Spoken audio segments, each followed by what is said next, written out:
मैं शुभ्रा श्रीवास्तव और साथ में राखी श्रीवास्तव जी समाधान टीम की तरफ से आप सभी का आज हमारे इस प्रोग्राम में जुड़ने के लिए धन्यवाद करते हैं और आपका स्वागत करते हैं। सबसे पहले मैं आप लोगों को बताना चाहूंगी कि हमारा समाधान ग्रुप क्या है।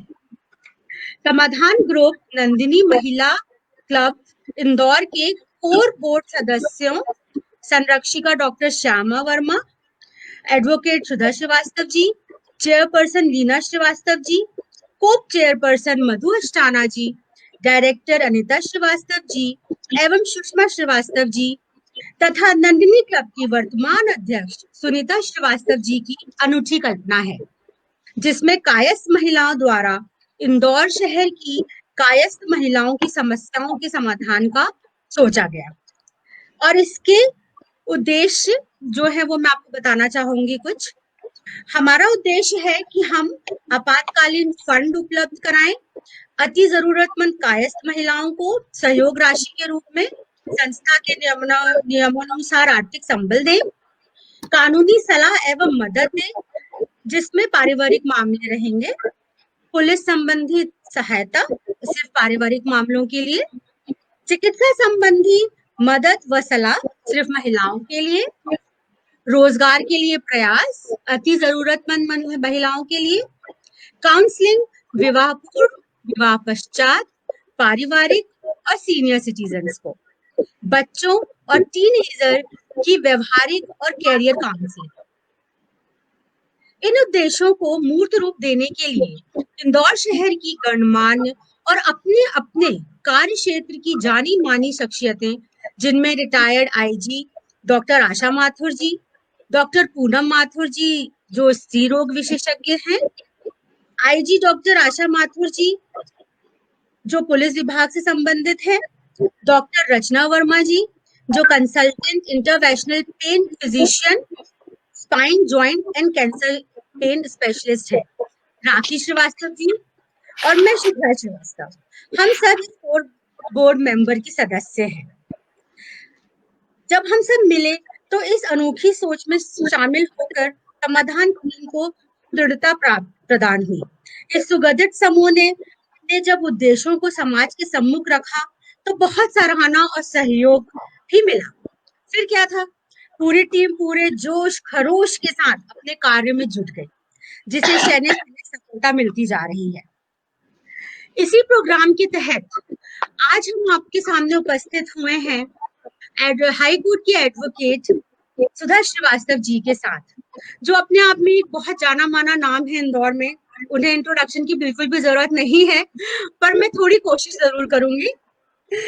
इनके साथ हम टॉपिक ले रहे हैं समान कानूनी मुद्दे, विशेषकर महिलाओं का संपत्ति पर अधिकार और घरेलू हिंसा। एडवोकेट सुधा श्रीवास्तव जी शहर की मशहूर क्रिमिनल और कॉर्पोरेट लॉयर हैं। आप आपराधिक मुकदमों के अलावा 30 से अधिक कॉर्पोरेट कंपनियों के केसेस हैंडल कर रही हैं और 11 लोगों की टीम के साथ काम कर रही हैं। आप इंटरनेशनल कंपनीज में इंदौर की पहली महिला वकील हैं और आपकी पारिवारिक मामलों में भी बहुत अच्छी पकड़ है। इंदौर इंस्टीट्यूट ऑफ लॉ की आप डायरेक्टर भी हैं और इतना ही नहीं, आपको स्वराज एक्सप्रेस द्वारा वुमेन एक्सीलेंस अवार्ड से भी सम्मानित किया गया है। सुधा जी, आज आपका हमारे साथ जुड़ने के लिए बहुत बहुत धन्यवाद और मैं आपका स्वागत करना चाहूंगी। कोशिश रहेगी कि हम जरूरतमंद लोगों की सहायता कर पाए इस प्रोग्राम के थ्रू। तो आज का प्रोग्राम स्टार्ट करते हैं राखी जी के प्रश्न से। Thank you Subra. नमस्कार। I am honoured by you guys and Shyama Verma ji को मैं रियली दिल से धन्यवाद देना चाहती हूँ। महत्वपूर्ण बिंदु ये है कि हमारे साथ वीना श्रीवास्तव जी जुड़ी हुई हैं और हम लोग शुरू से उनसे जुड़े हुए लोग हैं। वीना जी का अपने आप में वो एक अलग शख्सियत है। मैं सिर्फ इसलिए नहीं कह रही हूँ कि वो हमारे साथ हैं, बल्कि मैं इसलिए कह रही हूँ कि उनकी पर्सनालिटी की एक अलग खासियत है। सबसे इम्पोर्टेंट तो ये है कि वो दूसरों को भी मौका देती हैं, जैसा कि आप लोग भी अपने आप में फील कर रहे होंगे। वो आपके विचारों को, आपके अनुभवों को दूसरों को बांटने का एक अवसर देती हैं, ताकि दूसरे भी उनसे सीख कर समझ कर आगे आए। मुझे याद है सुब्रा एंड मैं साल की समय मैम राखी जी, आपको सुनाई दे रहा है मैम? नहीं, there is some disturbance. Internet जी कनेक्शन चेक कर दीजिए सुधा जी। सुधा जी, आपकी आवाज नहीं आ रही है।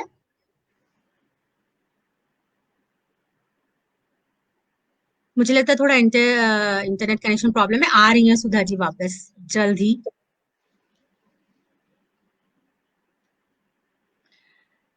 शुभ्रा जी, इस तरह से हम आशा करते हैं आगे और भी डिफरेंट डिफरेंट टॉपिक्स पे जी दर्शकों के लिए समाधान लेके आए।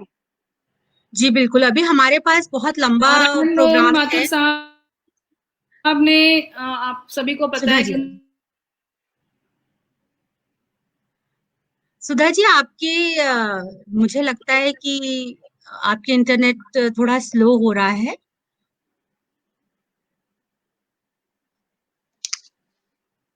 सुधा जी,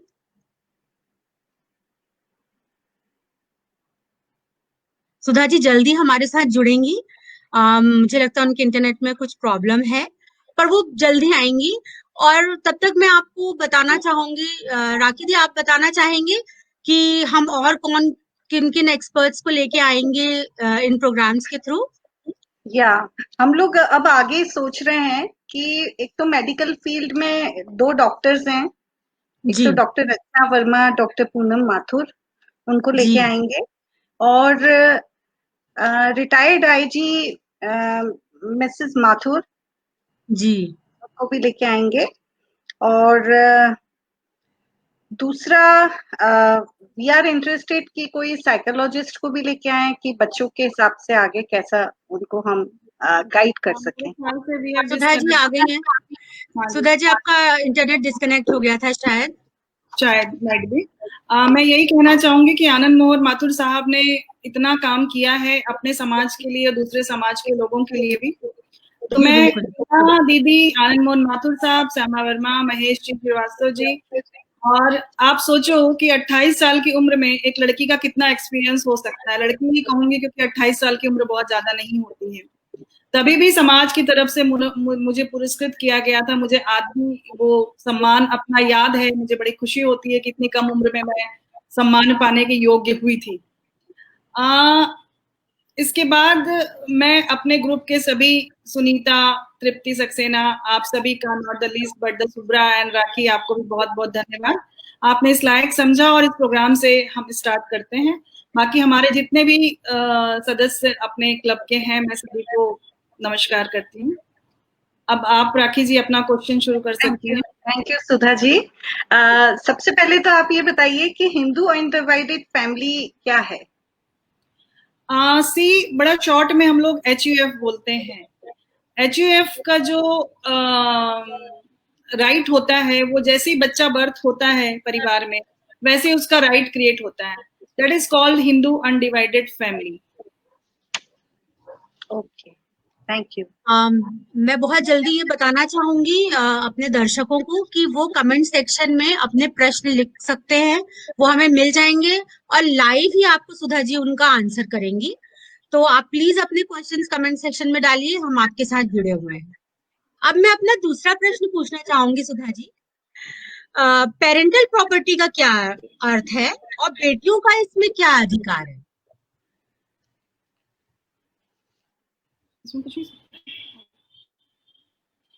सुधा जी,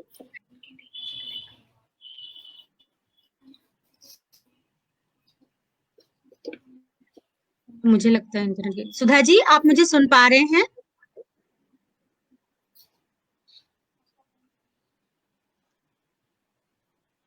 मुझे लगता है इंटरनेट थोड़ा स्लो हो रहा है सुधा जी का।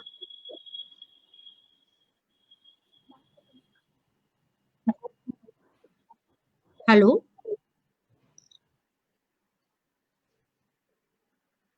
सुधा जी, आपका इंटरनेट नहीं आ रहा है शायद। स्पीड, आपको क्वेश्चन पूछा,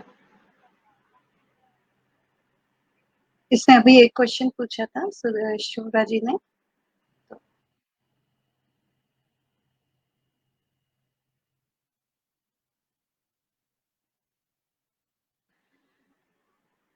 जी राखी इतनी जी। शुभ्रा, इतनी सारी क्वेरीज आई हैं हमारे पास।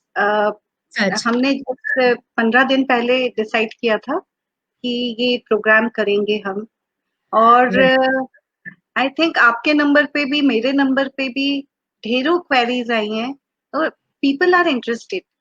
और जी इनफैक्ट केवल बिल्कुल। कायस्थ समाज की महिलाओं की नहीं आई है, इनफैक्ट पूरे नागपुर से और उत्तर प्रदेश से, सब जगह से क्वेरीज आई हैं। जी जी, बहुत It's महिलाओं very ने high. प्रश्न भेजे अपने।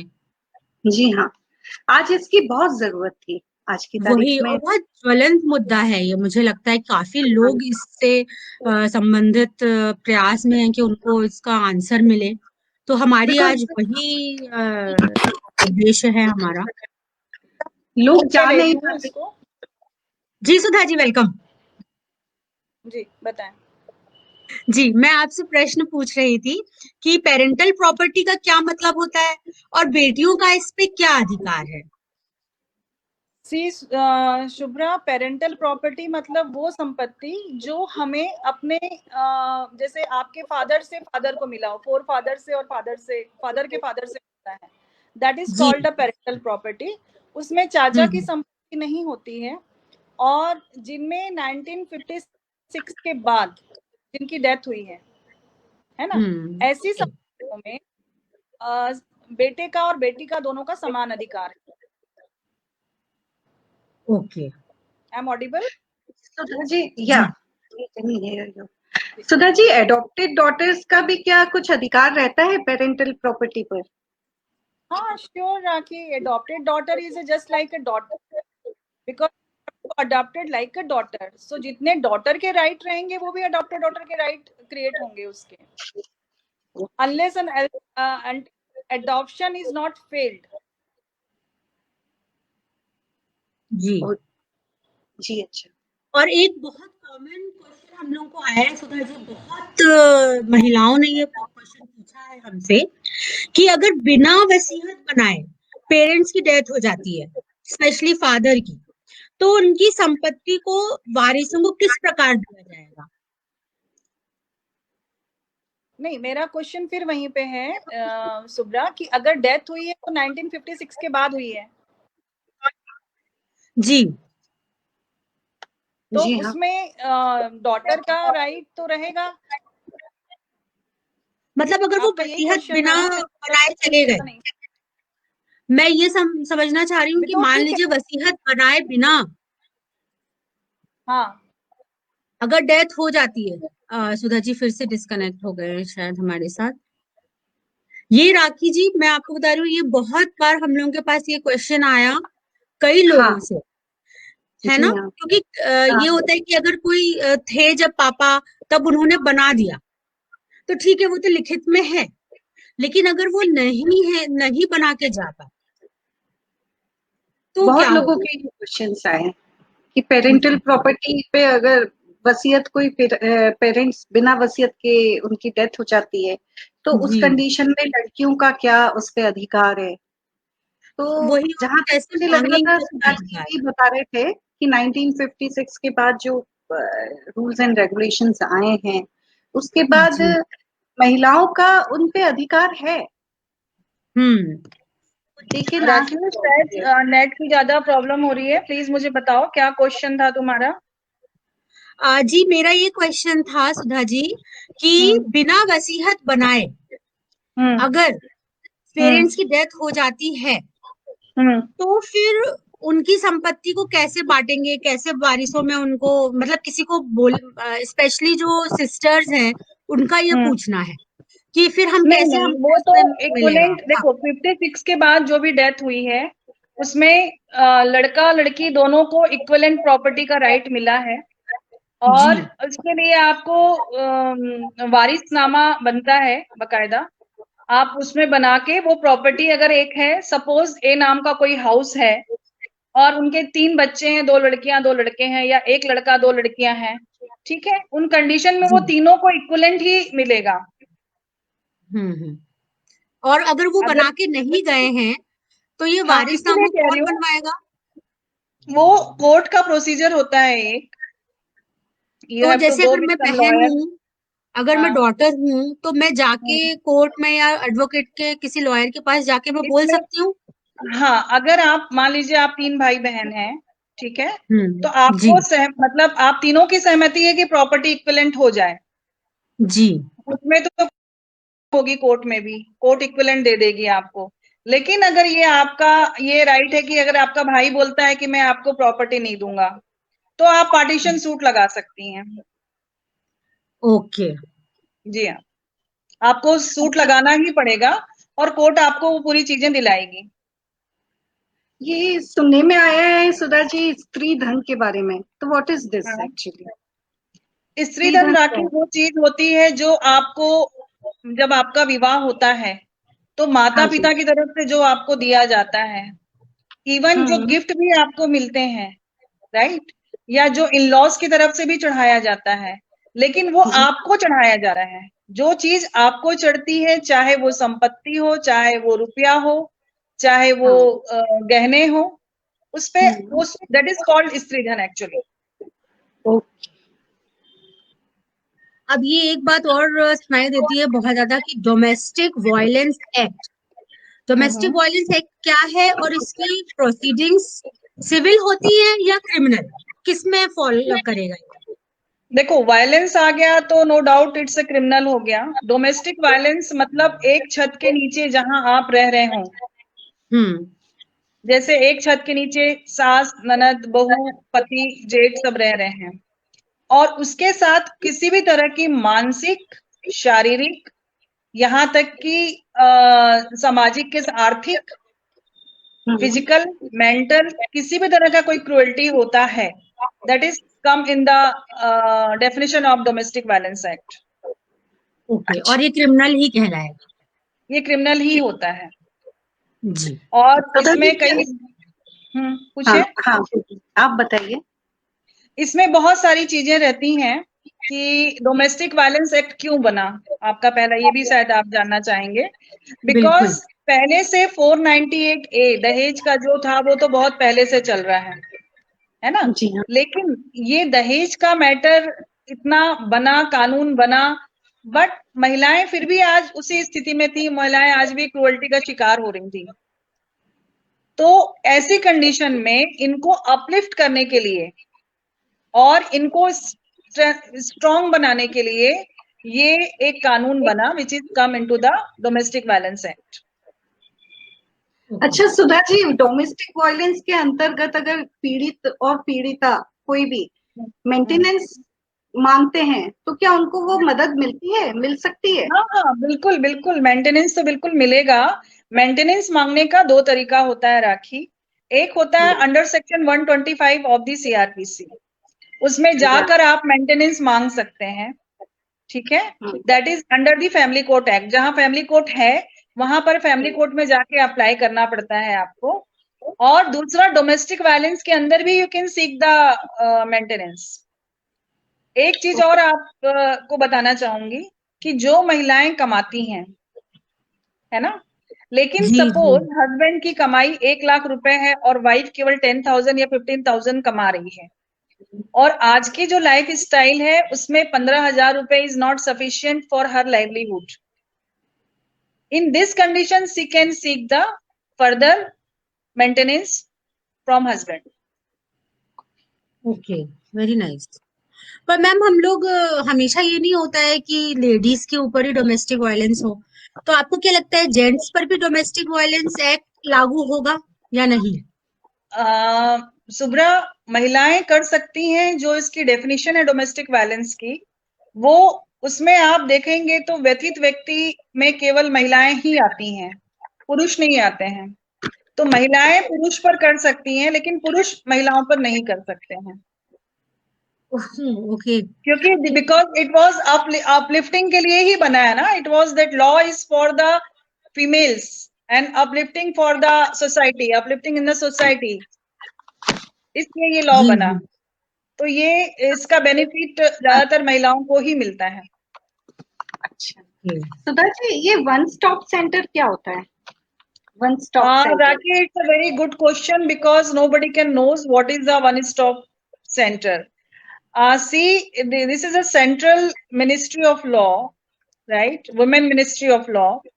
वहां पर उन्होंने एक ऐसे व्यक्ति को अपॉइंट किया हुआ है, जैसे अपने यहाँ भी वन स्टॉप सेंटर है, हर जहां जिला है वहां पर एक वन स्टॉप सेंटर है, कई ऐसी जगह पे भी वन स्टॉप सेंटर है। विच सेज आपको अगर कोई परेशानी है, सपोज आपके घर में आपको फिजिकली मेंटली प्रताड़ित किया जा रहा है, you need seek some protection from the family, so you can go with that. आप फोन कर सकते हैं, आप वन स्टॉप सेंटर में जा सकते हैं, he can provide you each and everything. Suppose few females which is not able to hire a lawyer because he has no financially he is not so much। हालांकि कानून में ऐसा provision है कि आपको सरकार की तरफ से भी वकील दिया जाता है फ्री ऑफ कॉस्ट, लेकिन वन स्टॉप सेंटर ये है जो कि 24 घंटे में, रात को 2 बजे, रात को सुबह के 5 बजे वहां पे एक फोन नंबर होता है, वहां पे एक अधिकारी मौजूद होते हैं। ऐसा दिया गया है कि वो आपको हर एंगल से प्रोटेक्ट कर पाएंगे। जी, मतलब सबसे पहले आप वहां पे जाइए वन स्टॉप सेंटर में। तो अगर आप कोर्ट में फाइल भी करते हैं तो भी आप वहां से भी एक आपको रिव्यू उनसे पूछा जाता है कि what is the factually, because जज तो थर्ड पर्सन होता है, उसको कुछ भी नहीं पता, तो उनसे पूछा जाता है कि भाई वाइफ, कई बार महिलाएं बोलती हैं भैया इतना कमा रहा है, एग्जैक्टली वो इतना नहीं कमा रहा होता है। तो जो फैक्चुअल पोजीशन होता है वो व्यक्ति वन स्टॉप सेंटर वो महिलाओं के लिए ही बना है और वो कोर्ट का भी हेल्प करता है। ओके, तो सारी जानकारियां वहां से प्राप्त की जा सकती है। एक रिपोर्ट बुलवाई जाती है सिंपली कि जो कहा जा रहा है उसमें कितनी सच्चाई है। ओके, तो मैम क्या एक महिला भी दूसरी महिला की शिकायत कर सकती है डोमेस्टिक वायलेंस एक्ट में? हाँ, कर सकती हैं। जनरली सारी बहुएं सास के खिलाफ शिकायतें करती ही हैं। It's very common thing. क्योंकि मैं तुम्हें फिर बता रही हूँ सुब्रिया, आप एक शेल्टर के नीचे जितने आप उन्हीं के खिलाफ शिकायत कर सकते हैं under the domestic violence act, जो एक शेल्टर के नीचे शेयर करके रह रहे हैं। जी जी, मतलब शेल्टर एक होना चाहिए, उसमें अगर आपकी मदर इन लॉ है, आपकी सिस्टर इन लॉ है, या XYZ जो भी रह रहे हो आपके रिलेटिव्स, है ना, देवर हो सकते हैं, नंद हो सकते हैं, जो, बट इम्पोर्टेंट ये है कि शेल्टर एक होना चाहिए। okay. उनके खिलाफ आप कंप्लेन कर सकते हैं, मतलब एक ही घर में रहना चाहिए। हाँ, under the domestic violence act it is necessary कि you have to leave behind before one roof, sorry, okay, under one roof करते हैं तो इसमें सजा कितनी हो सकती है, और प्रकरण जो दर्ज होता है वो जमानती होता है कि गैर जमानती है? राखी, देखो, डोमेस्टिक वायलेंस एक्ट में सबसे पहले जब आप केस फाइल करते हो तो कोर्ट सिंपली समन करती है ना, उनको मौका देती है कि आप आए, अपनी बात रखें। ऐसा नहीं कि वन साइडेड सब कुछ हो जाता है, उनको बुलाया जाता है, वो लॉयर हायर करते हैं, या खुद भी कई लोग आते हैं, अपनी बात रखते हैं। जो एलिगेशन महिला द्वारा लगाए जाते हैं या व्यथित व्यक्ति द्वारा लगाए जाते हैं वो उसका जवाब देते हैं। उस जवाब के बाद फिर आपको एक प्रोविजन है कि सपोज महिला सीख कर रही है मेंटेनेंस, तो मेंटेनेंस के लिए उसको मेंटेनेंस अलाउ की जाती है। वो मेंटेनेंस अगर वो व्यक्ति नहीं दे रहा है, सपोज कोर्ट नहीं आ रहा है, then warrant should be issued. वो भी फर्स्ट अवेलेबल ऑफ वारंट रहता है, देन अगर उसमें भी आप नहीं आते then non available warrant should be issued. Okay, Sudha ji, हमारे एक व्यूअर ने पूछा है कि उनके फादर जिंदा हैं और उन्होंने अपनी पुश्तैनी जायदाद में और स्वयं की प्रॉपर्टी के डिस्ट्रीब्यूशन के लिए अभी कोई जानकारी नहीं दी है उस महिला को, तो वो किस तरह से अपने फादर से पूछे कि उनको हर्ट भी ना हो और भाई भाभी से भी उनके संबंध ना खराब हो? किस तरीके से पूछना चाहिए आपके साथ? सी, देखो, एक चीज है कि जब तक वो जीवित हैं उनके फादर, है ना, तब तक इसका राइट नहीं क्रिएट होगा किसी भी चीज पे, उनकी कमाई हुई संपत्ति पे या जो उसको उनके पिताजी से मिली हुई संपत्ति है, जिसको अपन एसेशनल प्रॉपर्टी बोलते हैं, उस पर इसका हक नहीं है। इसलिए जैसे आपने सुब्रा, आप कोई चीज कमाकर या कोई मकान बनाकर रखती हैं, वो आपकी जी। खुद की इनकम है। तो आप जरूरी नहीं है कि बेटे बेटियों को दें, आप थर्ड व्यक्ति को भी दान कर सकती हैं, अच्छा, क्योंकि तो वो ये आपकी उनसे खुद की कैसे इनकम है, पूछें? उसपे आपका ही राइट है उस प्रॉपर्टी पे। तो वो पूछ जी, सकती बिल्कुल। हैं, if she is having a good relation with his father, तो पूछ सकती हैं वो। अदरवाइज तो उनका राइट क्रिएट नहीं हो रहा है आज की डेट में। ओके। तो मतलब अच्छा, ऐसे अच्छे से पूछा जा सकता है कि आपने वसीयत बनाई है या नहीं बनाई है, या पूछ सकते किसको हैं, क्योंकि देंगे? आजकल देखो इन द एज ऑफ, अभी जो चल रहा है कोविड-19, आप इतना, आप अभी वी आर सीइंग, देख हर जगह क्या चल रहा है। देयर इज जी, नो फिक्स लाइफ, कब कहाँ किसके साथ क्या हो जाए। तो जो भी थोड़ा जी। पढ़ा लिखा है या जो भी समझदार है, पढ़ाई लिखाई से भी नहीं, वो अपना विल तो देखो बना के रखता है, हुँ, क्योंकि अदरवाइज बाद में बच्चे लड़े झगड़े तो वो विल अपना बना के रख देता है, और रखना भी चाहिए। सुधा जी, एक और क्वेश्चन आया था व्यूअर का। शी इज आस्किंग कि मदर फादर की जो एंसेस्टर प्रॉपर्टी है हम्म। उसमें बेटे बेटियों का क्या हक है? मदर की भी पुश्तैनी जायदाद में। मदर की पुश्तैनी जायदाद मतलब हाँ, नानी की तरफ से उनको मिला हुआ नानी संपत्ति की है, तरफ से। हाँ जी। तो मदर अपना विल एग्जीक्यूट कर सकती है। ओके। हाँ, mother will execute the will which will come in the force after her death. Okay. Okay. मैं ये पूछना चाहूँगी सुधा जी कि एंड जिस एक चीज और, during life time she can gift to daughter और सन वॉट एवर, बिकॉज वो उसकी खुद की प्रॉपर्टी है। हुँ।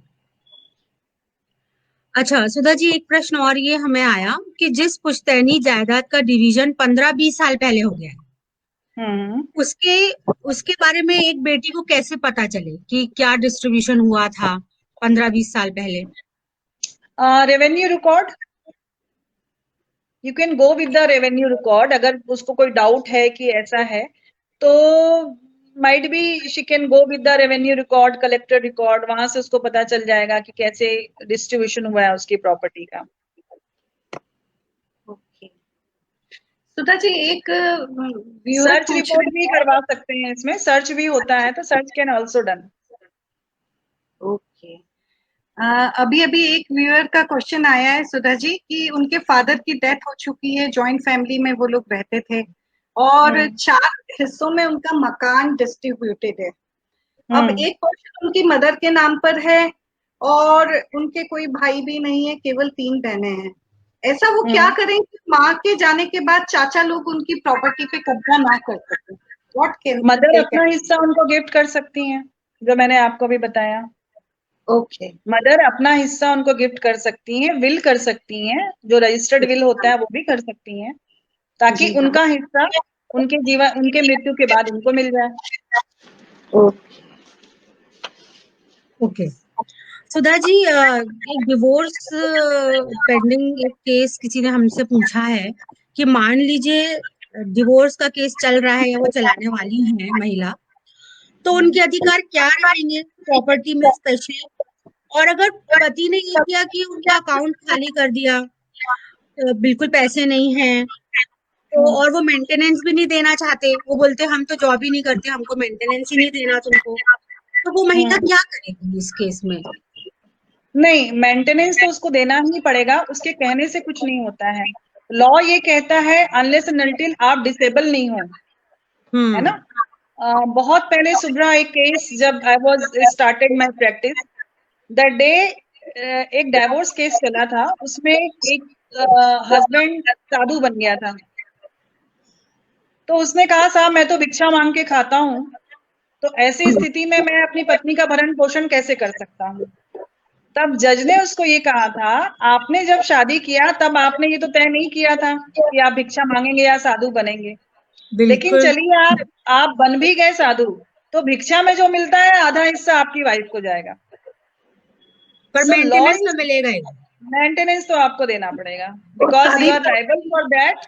सो it is your responsibility, you can not avoid your responsibility due to that कि मैं कुछ नहीं करता हूँ। ओके। एंड आपने सुना होगा एक स्केल्ड लेबर होता है, एक अनस्केल्ड लेबर होता है। तो हाँ, जहां पर कुछ लोग ये प्रूव कर देते हैं कोर्ट में कि माय हस्बैंड इज, बोलते हैं ना मैं कुछ नहीं कर रहा हूँ, तो उसको अनस्किल्ड लेबर मान लिया जाता है। मान लीजिए वो पढ़ा लिखा नहीं है, इसका भी प्रूफ हमको नहीं मिलता है, तो ये माना जाता है कि ही इज अनस्किल्ड लेबर। तो अनस्किल्ड लेबर की जो फीस मिलती है, मतलब 250-300 रुपया है, और स्किल्ड लेबर की शायद 350-450 है, उसको मान डेली के मंथ पर डे, हाँ उसको मान के डे। फिर आपको मेंटेनेंस अवार्ड किया जाता है। तो उसका कुछ परसेंटेज वगैरह है, डिसाइड हुआ है क्या? जनरली 30% का रहता है, बट डिपेंड करता है। सपोज कोई गांव है, तो गांव में आपकी जो लाइफ स्टाइल है वो थोड़ी ये होगी। इंदौर है और बड़े शहर जितने हैं वहां पर थोड़ी सी लाइफ स्टाइल आपकी, क्योंकि आपको लाइफ मेंटेनेंस मींस आपके लाइवलीहुड के लिए जितना काफी हो, नॉट लेविशली, आपके लाइवलीहुड के लिए जितना काफी है, आप रह सकें, आप खा पी सकें, आपकी बीमारी में आपकी दवाइयों का खर्चा निकल जाए, सिर्फ उतने के लिए। और बच्चों की पढ़ाई वगैरह? हाँ, अगर बच्चे हैं तो बच्चों की पढ़ाई का भी खर्चा उनको देना पड़ेगा।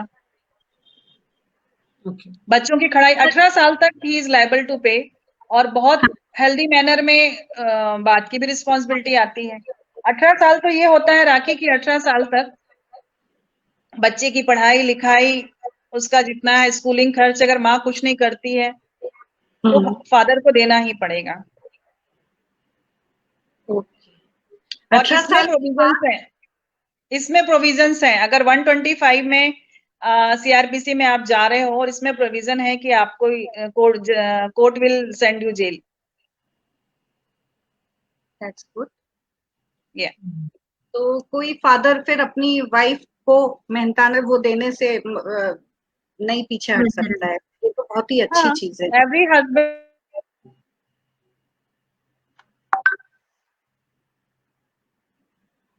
आई थिंक इंटरनेट भी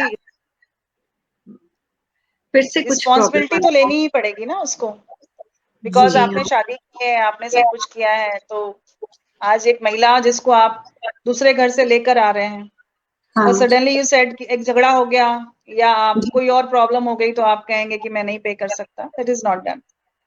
तो मैम ये एक तो मेंटेनेंस की बात हुई। प्रॉपर्टी हाँ मैटर भी होता है कि हस्बैंड के नाम पे जो प्रॉपर्टी है।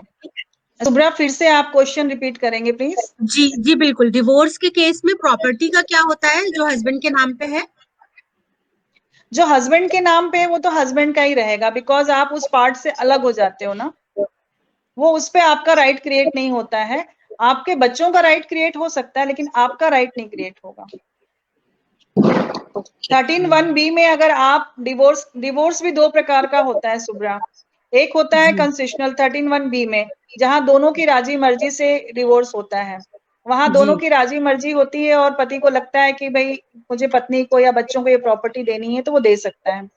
लेकिन जहां पर 13(1) है ना, एक वन साइडेड जिसमें बोलते हैं, जिसमें ऑलरेडी आप दोनों तरफ से हाँ एलिगेशन लगते हैं, आप फाइट करते हैं, जी वहां पर डिवोर्स केसेस में जिसमें विवाह विच्छेद की जो परिभाषा है, अगर आप डिवोर्स ले रहे हैं तो उसमें फिर आपका कोई राइट नहीं रहता है, क्योंकि वो उसकी खुद की कमाई हुई संपत्ति है और आप उससे तो अलग हो रही हैं। बच्चों के नाम पे तो होना चाहिए, राइट? बच्चों को मिल सकता है, उसके लिए उनको डिफरेंट अलग से सूट फाइल करना पड़ेगा, एंड दैट कंडीशन। और जिस घर में जैसे रह रहे हैं और वो घर सपोज 25-30 साल से उस घर में रह रही है वाइफ, तो फिर वाइफ कहाँ जाए आफ्टर डिवोर्स? राखी, डोमेस्टिक वायलेंस में देयर इज अ प्रोविजन कि अगर आप मान लीजिए ज्वाइंट फैमिली में रह रही हैं और आप डोमेस्टिक वायलेंस में, आपको वायलेंस हुआ है आपके साथ, मैंने बताया हाँ वायलेंस कई प्रकार से हो सकता है, मेंटल भी हो सकता है, फिजिकली भी हो सकता है, फाइनेंशियली भी हो सकता है, और भी डिफरेंट तरीके से मेंटल मतलब टॉर्चर हो सकता है। तो जी इस स्थिति में जो मैंने आपको वन स्टॉप सेंटर का बताया, आज ही एक पेपर में न्यूज आई है कि उसमें महिला, लॉ तो ये कहता है कि महिला उस घर में रह सकती है, उस घर के एक पार्ट में रह सकती है। और आज ही मैंने पेपर में एक न्यूज पढ़ी, हालांकि मैंने वो जजमेंट नहीं देखा है, उसमें ये आया है कि महिला का अगर पति का घर नहीं तो उसके रिश्तेदारों के घर भी वो रह सकती है, जो क्लोज रिलेटिव है। ऐसा उनको शेल्टर तो दिया जाएगा, शेल्टर नहीं हटा सकते हैं वो। एक और एक जेंटलमैन का क्वेश्चन आया है कि उनकी इंटरकास्ट मैरिज उन्होंने की थी, उनकी बेटी 16 साल की है, तो क्या उनकी बेटी उनकी माँ की प्रॉपर्टी के हिस्से में दावा कर सकती है? मतलब दादी के इंटरकास्ट मैरिज है? हाँ, इंटरकास्ट में मतलब किस कास्ट में? मतलब हिंदू हिंदू ही होगा मुझे लगता है। हिंदू ही होगा। हाँ, तो भी उसका प्रॉपर्टी में अगर राइट है, राइट कहीं नहीं जाएगा राखी उसका।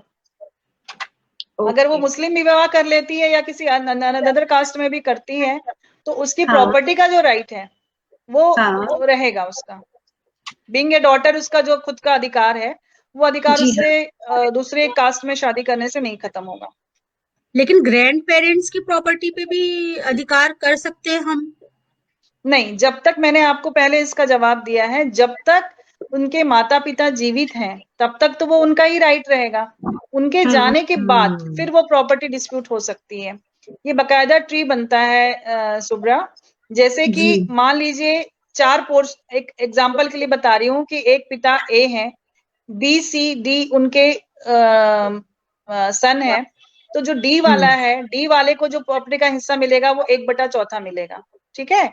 उस चौथे जी। हिस्से में डी के भी 2 बच्चे हैं या 3 बच्चे हैं, तो वो चौथे हिस्से का भी 3 भाग हो जाएगा, बाद में तो होगा। उसका ओके। उतना हिस्सा मिलेगा। लेकिन वो कब मिलेगा? जब तक उसके पिता जीवित हैं तब तक नहीं मिलेगा, उनके बाद उसको उसका हिस्सा मिल सकता है। ओके। एक और व्यूअर का क्वेश्चन आया है अभी। उन्होंने पूछा है कि वो लड़की ने एक मुस्लिम कास्ट में शादी की है, इंटरकास्ट मैरिज की है, पर क्या प्रॉपर्टी में वो अपने मायके की तरफ मदद ले सकती है बाद में, मतलब प्रॉपर्टी में उसको मिल सकता है? सुधा जी फिर ऑफलाइन है शायद।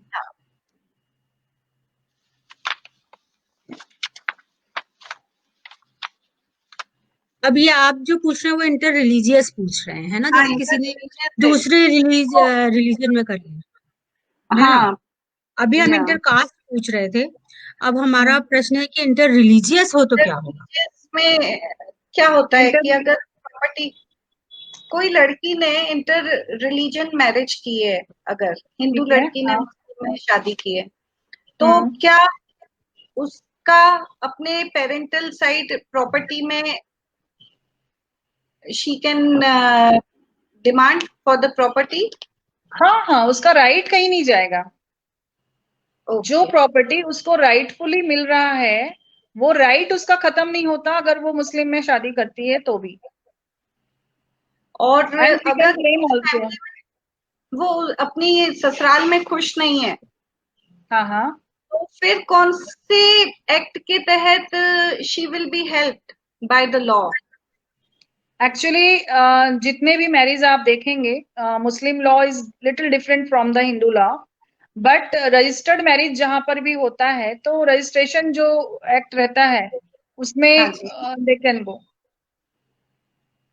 हिंदू रजिस्ट्रेशन एक्ट है, मैरिज रहा हाँ रजिस्टर्ड होती है, फिर वहां पर हाँ, वो जाके क्लेम कर सकते हैं maintenance, divorce, what ever they want. Depend करता है कि उनकी प्रॉब्लम्स क्या है। क्योंकि जितनी भी मैरिज आप कई जगह देखेंगे, बड़े शहरों में हिंदू मुस्लिम का तो ऐसा कुछ रहा ही नहीं। काफी जी सारे हाँ, पर्सन्स हैं which we known very well कि भाई वाइफ हिंदू है, हस्बैंड मुस्लिम है, तो जी उनकी हाँ। मैरिज हमेशा रजिस्टर्ड मैरिज एक्ट के अंतर्गत रजिस्टर्ड रहती है। ओके, सुधा जी आपने इतनी सारी क्वेरीज का जवाब दिया है, इतना आपका पर कीमती समय। राखी जी एक क्वेश्चन और आ रहा है हाँ जी, व्यूअर्स की तरफ से। जी वो हाँ ये पूछ रहे हैं कि फादर ने विलिंगली या अनविलिंगली, जैसे हाँ भी, अगर वसीयत बना दी है और उसमें सिर्फ बेटे और बहू को दे दी है प्रॉपर्टी, तो हाँ। बेटी क्या करेगी? वसीयत बन चुकी है तो बेटी अ, मांग सकती है जाके? हाँ, अगर बेटी मांग तो सकती है, लेकिन डिपेंड करता है सुब्रा प्रॉपर्टी कौन सी है। क्या पिता की अन की हुई प्रॉपर्टी है या उनको उनके फोर फादर से मिली हुई प्रॉपर्टी है? That is a important question.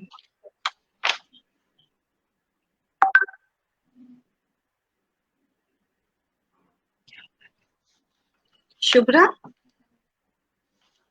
मुझे लगता है शुभ्रा लाइन पर शुभ्रा का नहीं है। नेट क्या लगता है, हाँ हाँ, हमें नेट भी ये पे। इसमें ये प्रॉब्लम है ऑनलाइन में। बट हाँ, सुधा राखी आप जी। समझ रहे हो ना मैं क्या कहना चाह रही हूँ? हाँ, अगर मैं उनकी आपकी खुद की कमाई हुई संपत्ति है, आप XYZ को भी दे सकते हो, जरूरी नहीं अपने बच्चों को दो। लेकिन जी हाँ, अगर आपको अपने पेरेंट्स से मिली हुई प्रॉपर्टी जिसमें कि उसका राइट क्रिएट होता है आपके जी मरने के बाद, है ना, हाँ, आपके मरने के बाद उसका राइट क्रिएट हो जाएगा and she can claim for her right. Okay.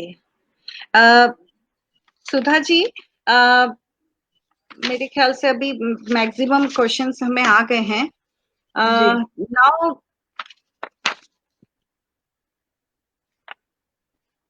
अब मैं आपका बहुत बहुत धन्यवाद कहती हूँ कि आपने इतना अपना कीमती समय निकालकर हमारे सारे व्यूअर्स के क्वेश्चंस के आंसर दिए हैं, सारे सबका समाधान निकाला है। हमारे ग्रुप का जो मोटो है, और हमारे सारे व्यूअर्स से मैं यही अपेक्षा करती हूँ आगे कि हम इसी तरह से मार्गदर्शन आपको देते रहेंगे किसी ना किसी सब्जेक्ट में, और हर सब्जेक्ट के एक्सपर्ट्स को बुलाकर उनका समाधान करते रहेंगे।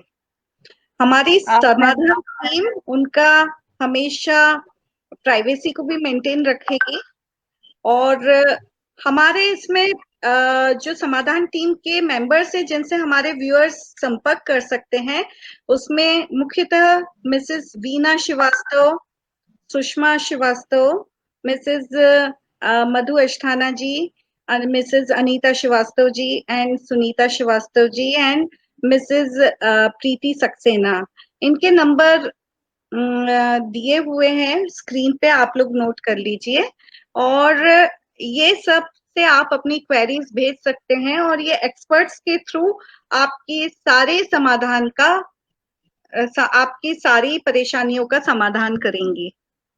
Thank you everyone, thank you thank Sudha you ji, Subra, thank you Rakhi, thank you so much for inviting me. Thank you Sudha thanks ji, a lot, thank you thanks a so lot, much. Thank you, thank you.